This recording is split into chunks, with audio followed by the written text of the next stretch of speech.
Welcome to the Creative Island Podcast. A show aimed at helping creative individuals transform their passion into profession. Each episode will share powerful strategies, tips, and practical tools to empower you to create the income, the lifestyle, and the legacy you were designed for. We are your hosts, Adam Bowman and Jason Pepper. Enjoy the show. Creative Island Podcast. We're in the building again. It's your boy Adam, chilling with Jason Pepper as usual. How you doing, brother? What's up, guys? Good, man. Good to be back. We're back. We have no topic today, we have a couple, but we decided we want to wing it a little bit. So we're gonna see where this one flows. A little new test topic, or not topic, but just test podcast, I guess, if you will. Like usually we've come into it with a topic before, but this one we're just kind of gonna freestyle. Off the cuff. But that I always find like trying to go off the cuff. Like I was even trying to think about before I record, like where to start, like how to get into it, the antics of all of that. You know what I mean? Like, because we could just talk here and shoot the shit for like an hour, but like we got to make it entrepreneurial driven to some regard. You know what I mean? Like, yeah, for sure. Well, we want to help people, right? So we got to give some value. Yeah. Because we're not comedians. No, well. I mean, you're pretty funny. Close, you're pretty funny. Yeah. No, please, Jason. So you were just saying, take your business from zero to something. Just kind of like this podcast we're about to do. Yeah, there we go. Taking it from zero to nothing. Yeah, exactly. And so let's open it up. Wait, no, zero to something, not zero to nothing. Zero to something. Yeah, because you said zero to nothing. Jesus, no, you need a coffee? Are you all right? I need a coffee. You hanging in there with me? So yeah, how did you start? Like, how did you go from working the 9 to 5 or working under people to being like, I want to, like, this is the concept, let's see how I could grow it to like where it is now? Totally. Well, it never started in the place that it is now. And it never, you don't know where exactly it's going to go in the beginning. Like you have an idea and you aim and you shoot, but then you refine, you optimize, you learn things that you didn't know, and then that redirects things. But like, yeah, you start off as whatever. You work a job or you work you work for somebody in a salaried role. Yeah. You develop a skill. And then when you get good enough at that skill, you see more benefit to selling it to the public than selling it to your employer. Right? Because there's more value. And then you're on your own, and then you go on your own, and then you start selling that skill to the public. You realize that there are other skills within that skill that you're better at, and you delegate the skills you're not as good at, and you just go and rock and roll. You try and let me tell you, this sounds great. Like this is awesome. And you obviously know what you're talking about. Let's go back in time to Jason that didn't know what he was talking about. Sure. So what did that, that's what I want. Cause like right now you're saying everything that's right, but I want to hear all the wrong turns shit. Cause that's where I'm at. You know what I mean? Like you've been through a lot of tribulations. You just pivoted one of your businesses and it's working as from what I'm hearing. But I want to know from like the inception of where you got the, like actually like break it down for people. Cause it's easy to be like, optimize visual, whatever, but like the grassroots of it all, boots on the ground. Like what does that look like? Man, go back to when. That's the question. I'm asking you, dude. Man. You're an old man now, dude. You got a lot of time to go back on. I'm not an old man. I'm getting up there. Yeah. I mean, you only got 10 years on me. It's not that old. You know what? I think that like, it's so tough because you don't know what you don't know. And so when you're starting out, you don't fucking know where you are. Yeah. And you don't know what you're doing. You think you know everything, and then you get whacked. Oh, you get humbled like you crazy. Get humbled real quick. Yeah. And so that's going to happen a lot. Like that's the annoying part. So you kind of like get knocked down so many times before you actually start making strides, But and like, were you knocked down a shit ton, and then that was sort of like a driving force for you to be like, I want to go out on my own, or is it something else? Yeah, I think honestly it was like getting knocked down. Like I'm a pretty ambitious person. So like when I set out to do something, it's going to take a lot to sway me away from it. Right. And then like, so you like attach onto it. And to be honest with you, I was the kind of guy that always had something new, and I was good at stuff. Like it's like, I remember skateboarding, everybody was like doing skateboarding, when we were kids. And I love skateboarding. Like I loved it religiously. What's your best trick before you go too far? Oh man, I don't Come know. on, dude. I don't even Throw know. it out there. Throw it out there. Give me something. I have no idea. Like maybe like a tray flip. There you go. That's better than That's what I want to hear. Let's fucking maybe go. some impossibles or something. Dude, really? Yeah. Okay. Oh yeah. No, I was like a serious like skateboarder guy, right? Okay. And I did it religiously, like from a really really young age, and so like I got really good at that, Yeah. And then as soon as I got good enough to start potentially pursuing something with it, like when I got to the point where I was like, okay, this is something like I'm getting feedback from my peers that like maybe I could go and do something with it.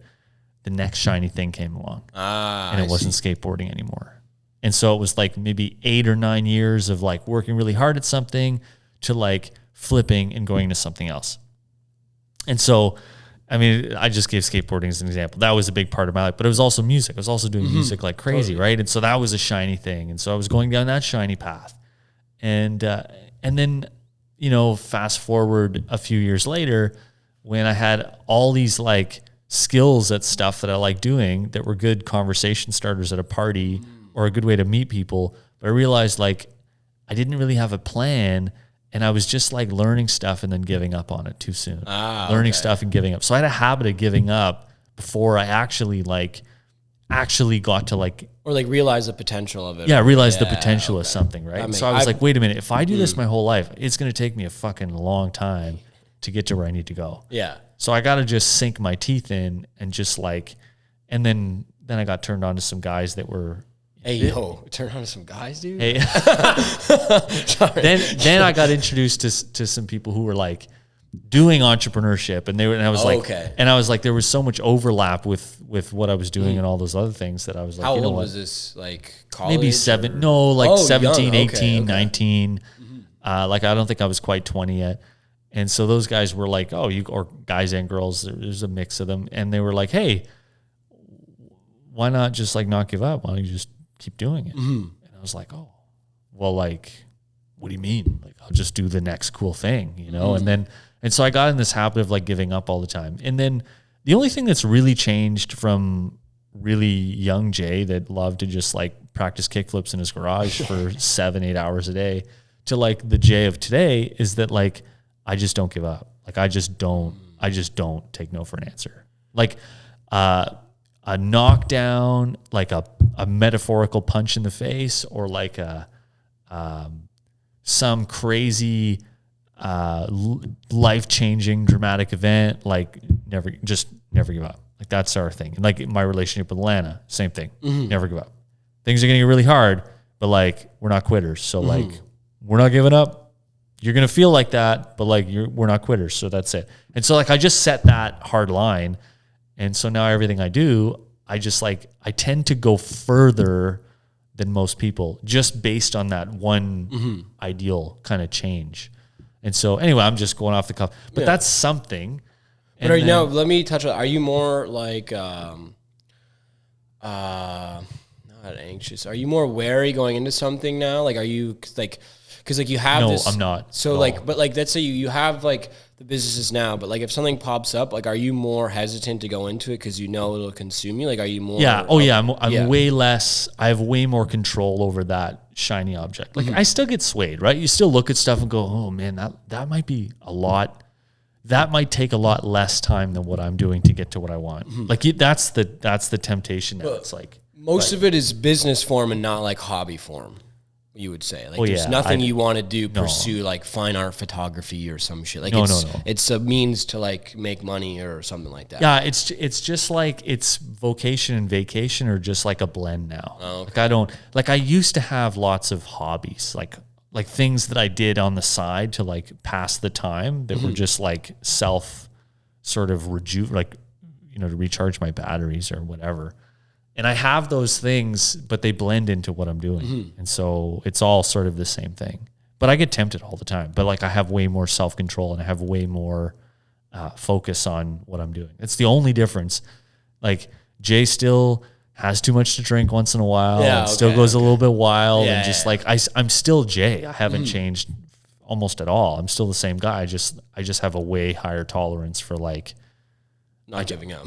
not giving up or not just changing gears or like chasing the next shiny object because I I just know where that leads, and I know what that behavior leads to. And I'm just like, now I recognize, like I see the pitfall in that. So. And so like at the time when you realized that like you're not gonna be a quitter anymore, like were you just like in a career path already that was leading that you're like, I'm not going to give up on this? Or did you then just go and look at what you could pursue, or like basically like do an equation of what you're good at and like find what suits that, but also can like make money, and that you'll can see yourself not being able to give up on? I wish there was like some super formula that I knew how to use back then, but it literally was like, okay, what is my skill set right now? Like, what can I do? Like, where are my skills today, right now? Because I think that everybody has what they need right now to make whatever income they can fathom in their brain. Yeah. Like wherever your imagination can go, you have everything you need right now. You just don't have all the you don't have all the understanding, you have all the understanding. You just don't have the faith in yourself and the confidence in your abilities. And so for some reason, people take a long time to develop that, even though they have it from a young age. You know, like I was super confident that I could do a kickflip even before I could do it. By the time I did it, I was already confident on the next thing that I could do. Okay. And so it's kind of like that thing, like you're always sort of falling into the next thing.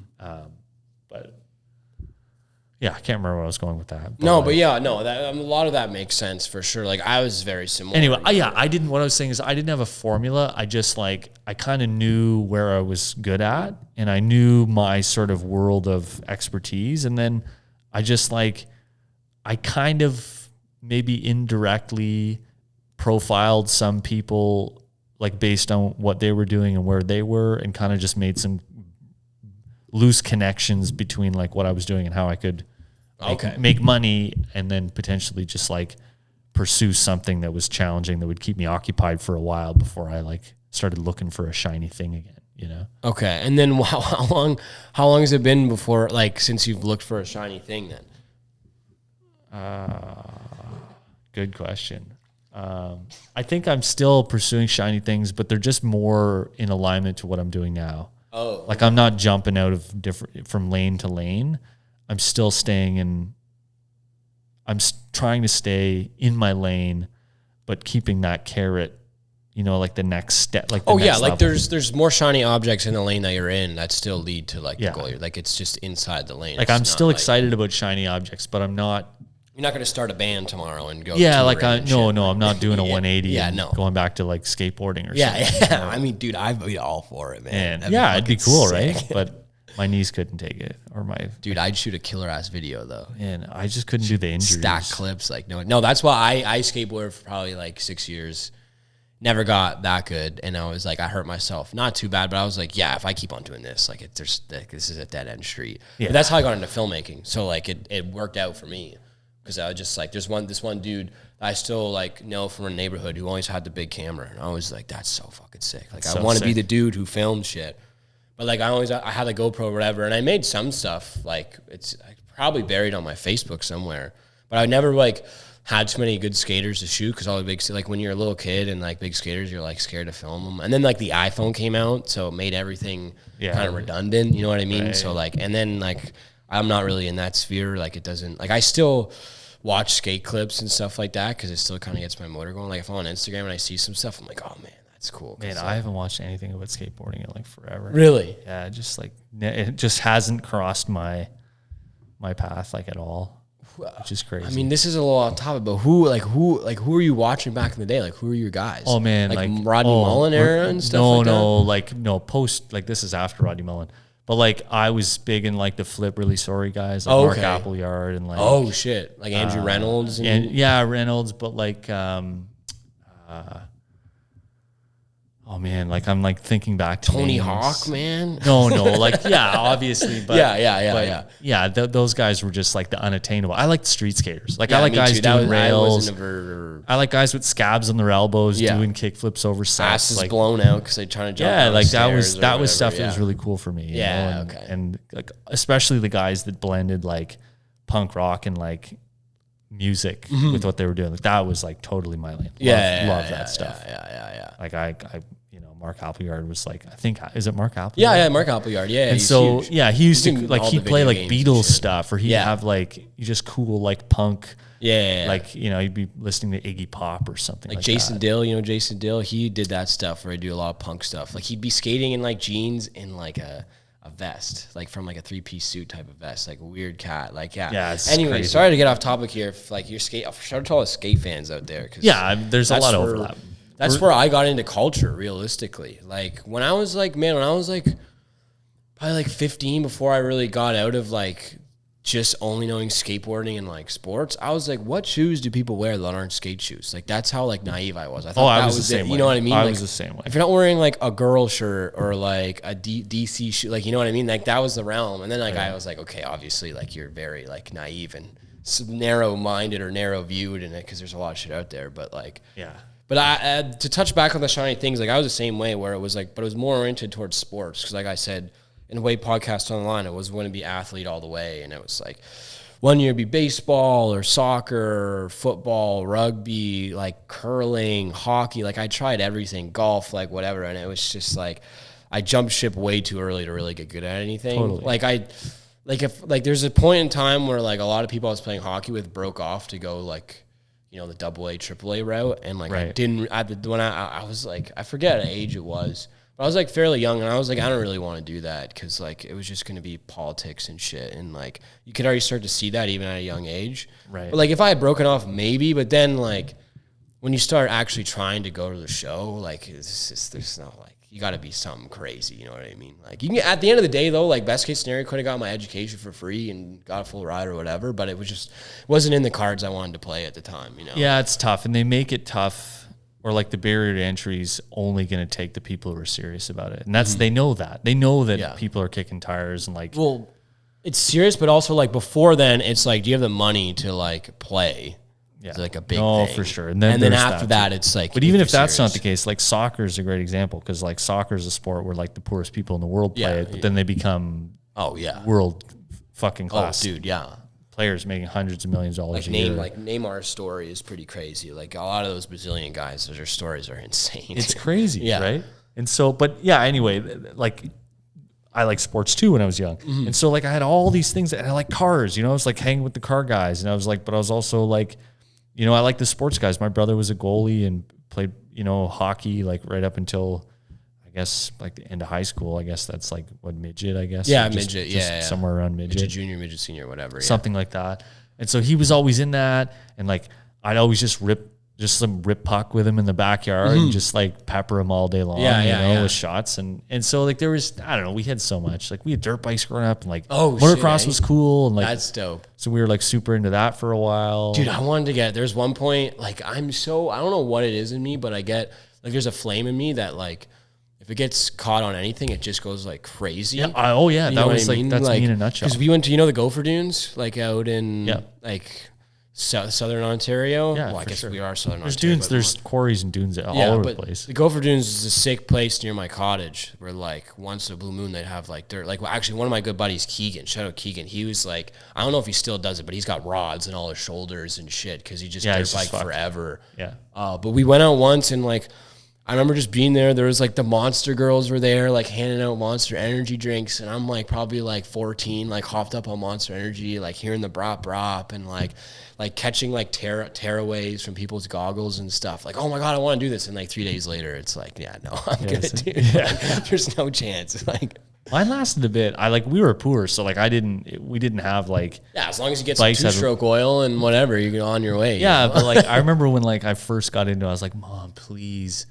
If I buy the bike piece by piece, like fucking bolt by bolt, I'll just like, we'll get it over time and then I'll have it, and I had all these elaborate schemes to like get it, but we lived in the country. So it was like, everybody had like a 4-wheeler or side-by-sides weren't a thing yet, but everybody had like a 3-wheeler, a 4-wheeler, or you had a dirt bike, or you had an old fucking dirt bike, or you had a sled. And so that was like a big culture I grew up. So it was like, everybody had like Fox suits and like, oh totally, that's still, which is like drippy now. Like some people still wear like a Fox like shirt or whatever. That's sure, it's so sick. But it's weird because like me and my brother are like the only like the first generation of like our like both sides of the family to grow up in like a big city like Toronto, like the biggest in Ontario, like it is the big, like probably one of the biggest in Canada. Like it's an international city, like any international city. But like whenever we go to visit the cousins or the homies, like out, it'd be like dirt, but it'd be the same thing, and it'd just be like fuck, like I want this so bad, it'd be so sick. But then like the opportunities in the city, like it's hand in hand, but at the same time, like.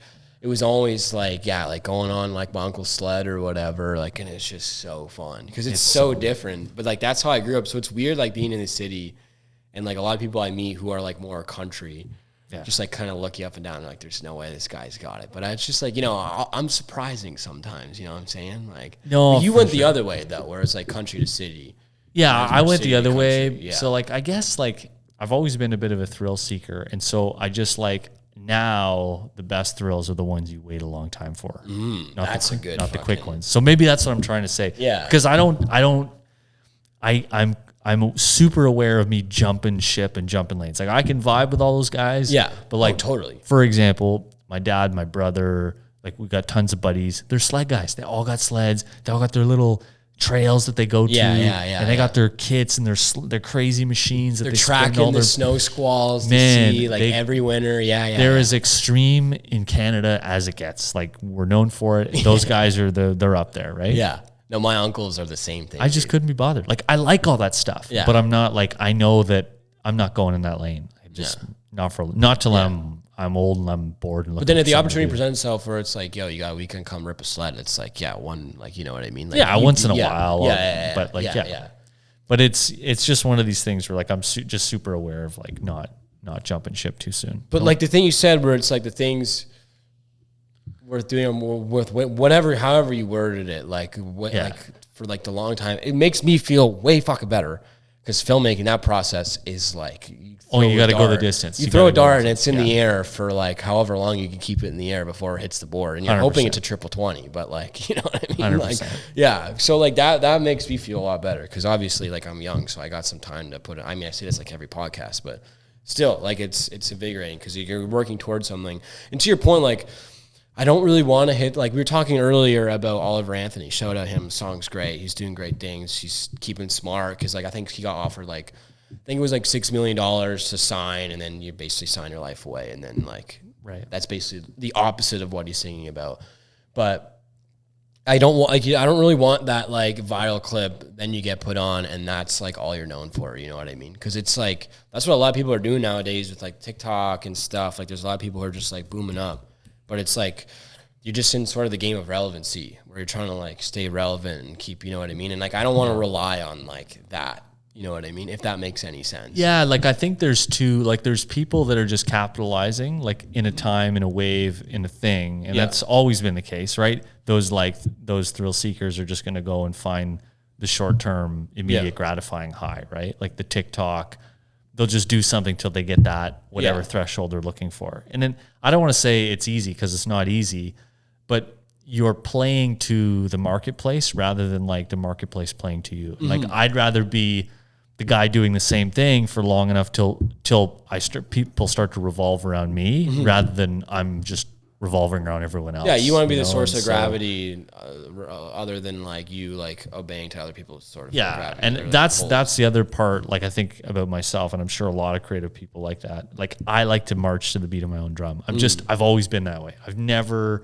like I like taking influence from certain things. And you have like, to. You gotta like anybody, but like you gotta stay researched up. I will say like I do march to the beat of my own drum. Like I just I do my own thing. And I always prided myself on that. So that's maybe the difference. So let me ask you this. Let me challenge you a little bit. So sure, is the Rolex the beat of your own drum, or is that like looking up to like your mentors? Like is that like I don't know. I think material things are always just like okay. So you mean more like your personality and like your business and like the thing, not necessarily the things that like like the personal things you buy or okay.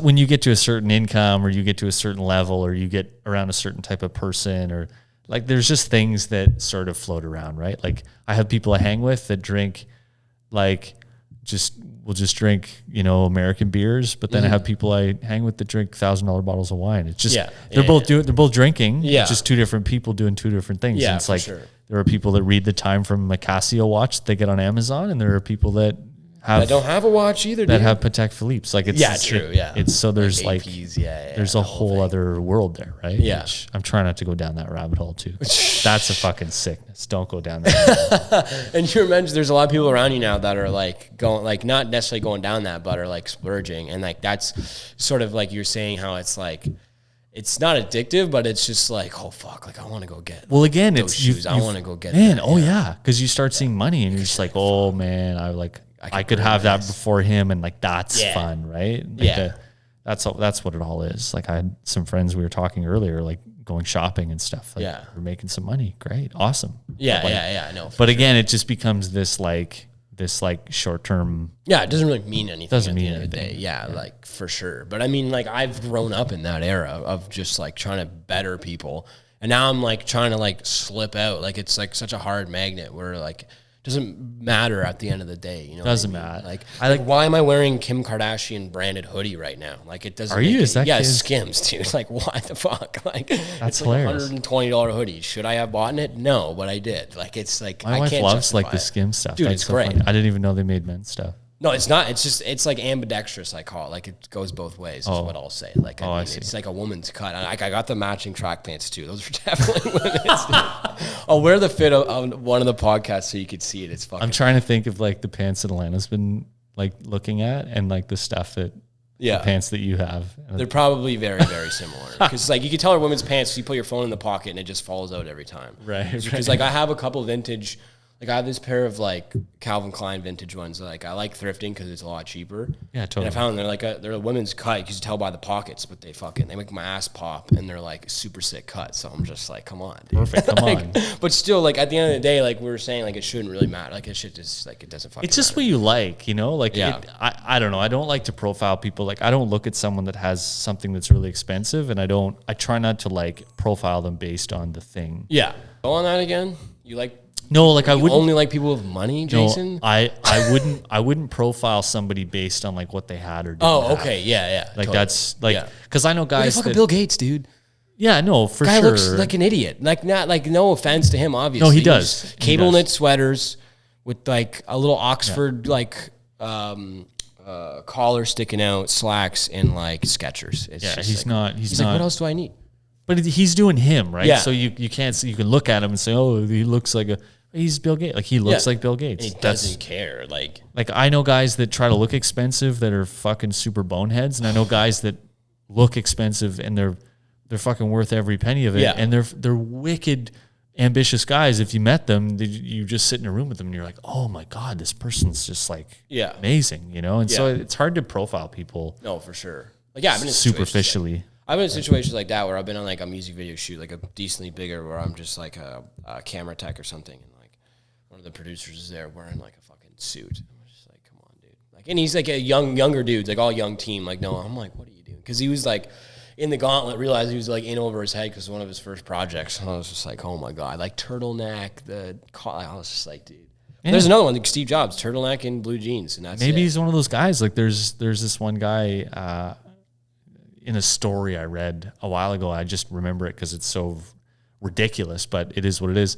This guy only flew first class planes. Like he just, no matter where his money was at, he would just pay on credit, whatever. He always flew first class. He just felt that was like the guys that show up to the suit with the suit on. It's like, what are you wearing a suit, dude? Yeah. It's like, I don't know. Does he look stupid in a room full of like, probably like you're probably pretty but out then of when place. they start talking, it's like, oh. Yeah, but then maybe it's one of Like, those, right? Like maybe the guy that was flying private was just like, no, I'm worth it. I'm just waiting for my life to catch up to me. Yeah. Like that's a thing too. Like you may seem stupid in the beginning, but then long term they'll go, you were always doing that.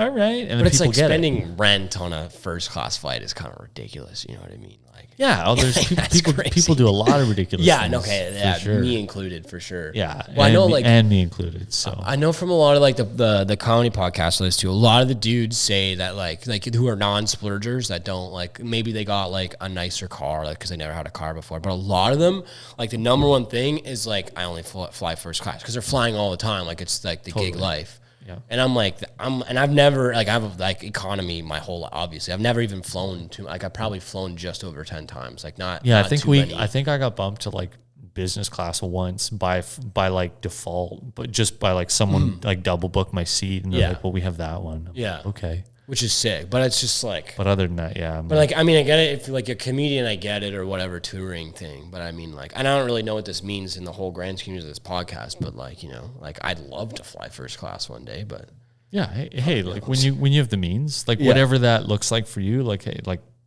you know, everybody's got a threshold of like how much they can spend on flights. Yeah. I'm manifesting it right now, dude. Though, yeah, like, hell yeah, yeah, let's do it. Yeah, might as well land this plane. This one was, this is testing waters for like just throwing shit at the wall and seeing what sticks. We talked about skateboarding. We talked about shiny objects. Yeah, we went all over the place. So don't hold us to this one. Yeah, no, I mean, but if you enjoyed it, drop us a line, hit our blog. Or if you like skateboarding. Yeah, dude, just send us your best tray flip because I never landed one. That was like kick flip, aerials, heel flips, shove it's, that's it. Fakies. Or send me your craziest injury from skateboarding. Oh, that's a good one too. Hall of Meat. Was Hall of Meat around when? You ever hear the Hall of Meat? Never seen Hall of Meat videos? Yeah, probably. This fucking boomer over here, man. All right, thanks for listening to us, guys. If you enjoyed today's episode, please leave us a review. And if you'd like to be notified of more episodes, please be sure to follow the Creative Island Podcast now. Want access to exclusive content, our community newsletter, live events, and so much more? Visit creativeisland.online today to join the Creative Island community. See you at the top.